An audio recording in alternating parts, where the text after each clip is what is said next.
여러분 안녕하십니까? 저는 도봉교회를 심호하는 최익은 목사입니다.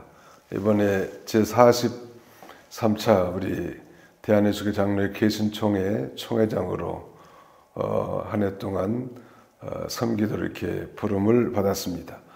저는 이번 이 영상을 통해서 우리 개신총회와 또 우리 개혁신학연구원의 그 개혁이라는 의미의 그 중요성이랄까요?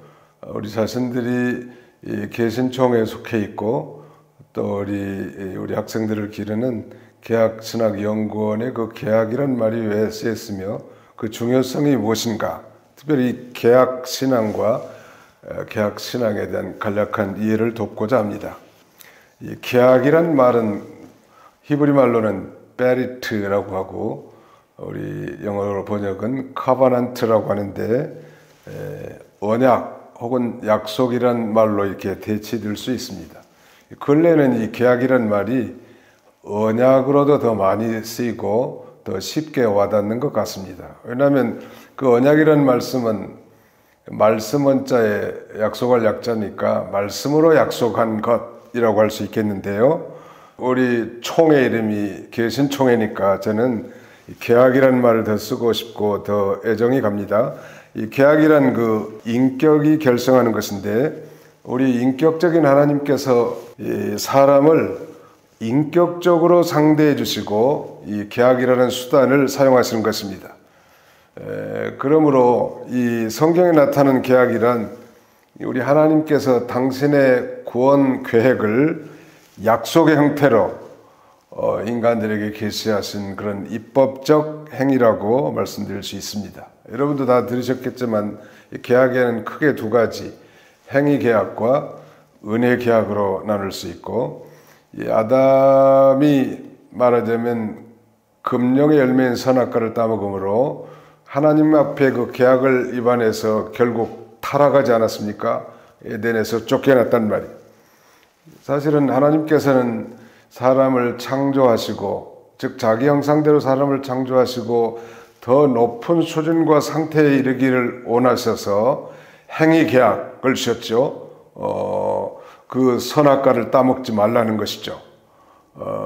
그러나 인간이 하나님의 명령을 불순종함으로 말미암아 그 행위 계약을 어김으로 타락하게 됐습니다. 그래서 하나님께서는 이제 직접 소위 은혜 계약 혹은 은혜 언약을 주셨는데 이 하나님께서 인류를 구원하기 위한 이 구원 계획을 가지시고 먼저 이 가장 성경의 창세기에 나타난 가장 중요한 언약인 이 아브라함의 언약에 보면 이 갈대아 우르라고 하는 엄청난 이 번창한 도시의 한 사람 이 아브라함을 부르십니다.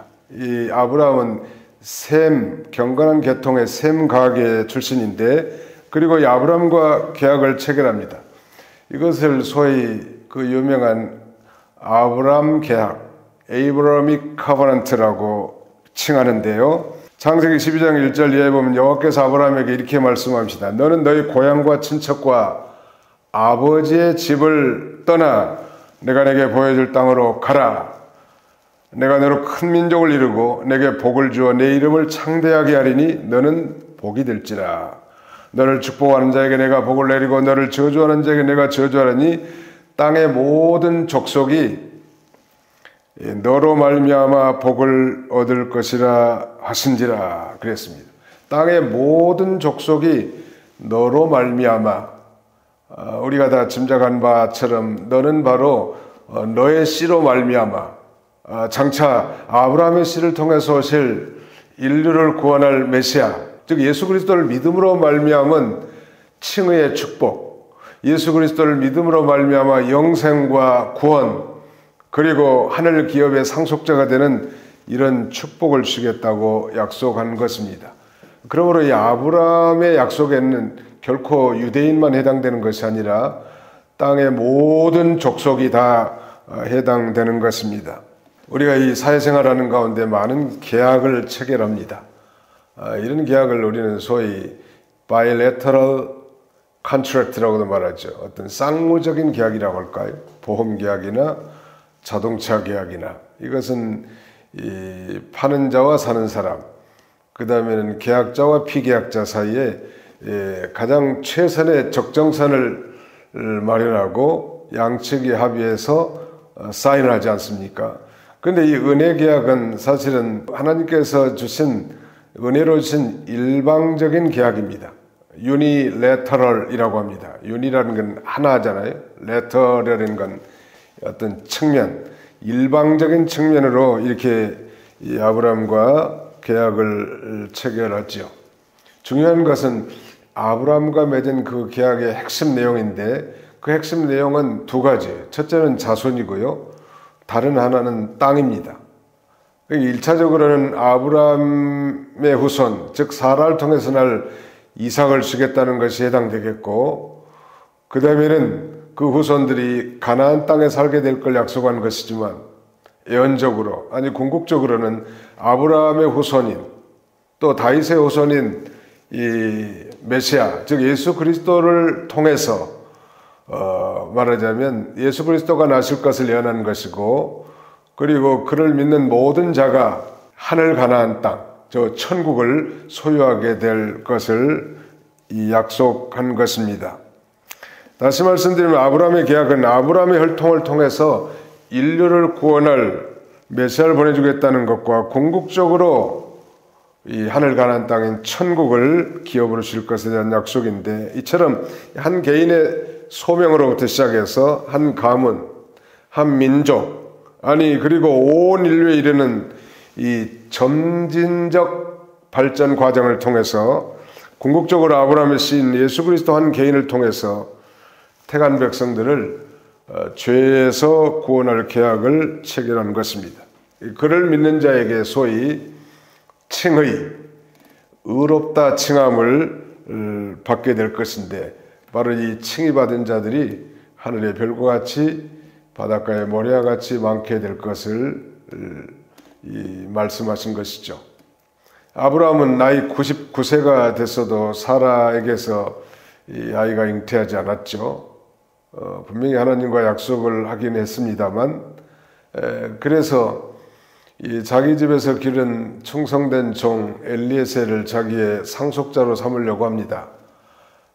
그때 하나님께서는 아브라함을 이제 밖으로 인도하시고 저 밤하늘의 별들을 쳐다보게 하신 다음에 내 자손이 이와 같이 많을 것이라고 말씀하셨을 때, 믿을 수 없는 그런 환경 가운데서도 아브라함은 그 하나님의 말씀을 믿었고 하나님은 그것을 의로 인정하셨다고 했습니다. 소위 칭의에 말하자면 창시적인 내용이라고 말씀드릴 수 있겠습니다. 아브라함이 바로 하나님께서 장차 예수 그리스도를 보내줄 것이고 메시아를 그를 통해서 믿는 자들이, 즉 구원받은 자들이, 의롭게 될 자들이 하늘의 별과 같이 많게 될 것이라는 이 사실을 아브라함이 믿었고, 그 믿음으로 말미암아 하나님이 너는 의인이다, 즉 그것을 의로 이렇게 인정하신 것입니다.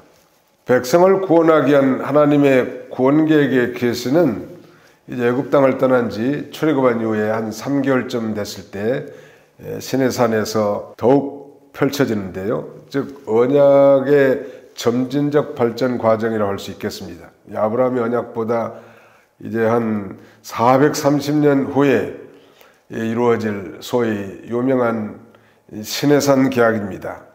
이것을 율법 계약이라고도 하는데, 그 이유는 이 시내산에서 백성의 대표 모세에게 율법을 수여한 것이기 때문이죠. 이걸 그래서 모사이크 커버넌트, 모세 계약이라고 일컫는데요. 이 시내산 계약은 이스라엘 백성의 대표 모세에게 이제 시내산 꼭대기로 하나님이 부르셔서 이 무부반 선민의 행복을 위해서 율법을 제정해 주시죠. 그리고 그 대표적인 것이 바로 Ten Commandments, 10계명의 대헌장을 수여하십니다. 먼저 여호와 하나님의 이스라엘 백성의 대표로서 시내산 꼭대기에 오른 모세에게 그 이스라엘 백성들을 향하신 하나님의 사랑을 상기시킵니다. 출애굽기 19장 4절에 보니까 내가 애굽 사람에게 어떻게 행하였음과 내가 어떻게 독수리 날개로 너희를 너희에게로 인도하셨음을 너희가 보았느니라. 마치 독수리가 그 새끼를 그의 등에 업은 것처럼 하나님이 친근한 사랑으로 그들을 시내산까지 출애굽을 시켜서 인도하셨음을 상기시키면서 이렇게 말씀합니다.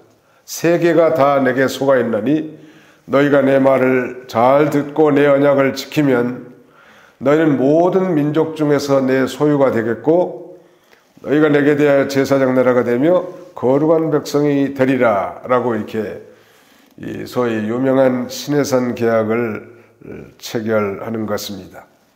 후에 모세는 여호와의 시내산 계약서를 천 회중에게 낭독하고 백성들이 그 시내산 계약의 내용의 모든 율법을 준행하겠다고 약속이 끝난 다음에 마침내 이 언약의 피, 계약의 피를 제단과 백성에게 뿌림으로 계약 체결의 절정을 이루는 것입니다. 그 후에 70인의 장로가 이제 백성을 대표해서 하나님 앞에서 그 시내산 계약의 체결됨을 이제 그 완료를 의미하는 공동 식사를 나눔으로써 계약 체결은 종결되었습니다.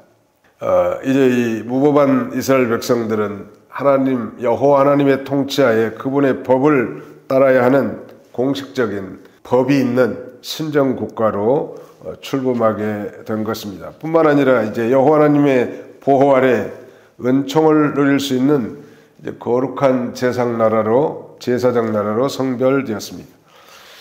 그 다음에는 이제 백성을 구원하기 위한 하나님의 이 계획은 이 계시의 점진성에 따라서 이제 다윗 계약에서 최고의 절정을 맞게 됩니다. 소위 다윗 왕국 밑에서, 즉 다윗 밑에서 이제 왕국이 생기게 되는 것인데요. 하나님은 다윗과의 계약에서 공식적으로 그 백성 가운데 다스리게 될 방법을 세우시는 것인데, 이전에도 하나님은 계약의 주님으로서 분명히 자신을 계시하셨지만 이제 하나님은 한 지역에서 그의 왕권을, 즉 신정 정치의 그 왕권을 공공하게 이렇게 세우십니다. 다윗과 맺은 하나님의 계약의 핵심은 왕국이 오는 것을 중심으로 하는데, 그런 면에서 이 다윗 계약, 데이비드 커버넌트를 왕국 계약 이렇게도 부르는 것입니다. 세 가지를 말씀드렸죠. 은혜 언약 가운데 이제 아브라함의 언약이 발전되어서 시내산 언약, 즉 모세 언약으로, 그 모세 언약이 발전돼서 다윗 언약으로, 궁극적으로 이제 그 다윗 언약이 더욱 발전돼서 이제 새 계약, 뉴 커버넌트가 형성되는 것입니다. 오늘날 예수를 자신의 구주로 믿는 성도라면 자신이 인식하든 그렇지 못하든 예수 그리스도의 피로 맺어진 하나님의 새 계약 백성, 하나님의 새 언약 백성이 된 것입니다. 이 다윗의 계약의 실체로 오신 예수 그리스도 안에서 그의 피로 말미암아 죄사함, 구속함을 받고 하나님의 새 계약 백성이 된 것입니다. 이 계약을 소위 피의 언약 혹은 새 언약 이렇게 말씀드릴 수 있는데, 누가복음 22장 20절에 보니까 저녁 먹은 후에 잔도 그와 같이 하여 이르시되 이 잔은 내 피로 세우는 새 언약이니 곧 너희를 위하여 붓는 것이라 라고 말씀합니다. 오늘 예수 그리스도를 믿고 이제 새 언약에 참여한 우리 모든 이 성도들은 그야말로 이제 천국 기업의 상속자가 됩니다. 믿는 순간 의롭다 칭함을 받고 구원과 영생을 얻어서 우리가 죽은 다음에 저 영혼이 천국에 들어가서 이제 천국 기업을 상속하게 된 것입니다. 그러므로 하나님의 계약 백성의 무리는 이제 하나님의 왕국이고 인애와 은총의 왕국 백성들이 된 것이므로 우리를 새 계약 백성, 새 계약도, 뉴 커버넌트라고 이렇게 부를 수 있을 것 같아요. 은혜를 주신 놀라운 이 은혜 계약에 우리가 참여하게 된 것을 생각한다면 우리가 늘 하나님 은혜와 사랑에 늘 감사하고, 또 성경 말씀, 즉 모든 계약의 말씀을 충실히 따르고, 또 계약의 수혜자이신 이 하나님께 먹든지 마시든지 무엇을 하든지 하나님의 영광을 위해서 사는 우리 모두가 되시기를 간절히 바랍니다.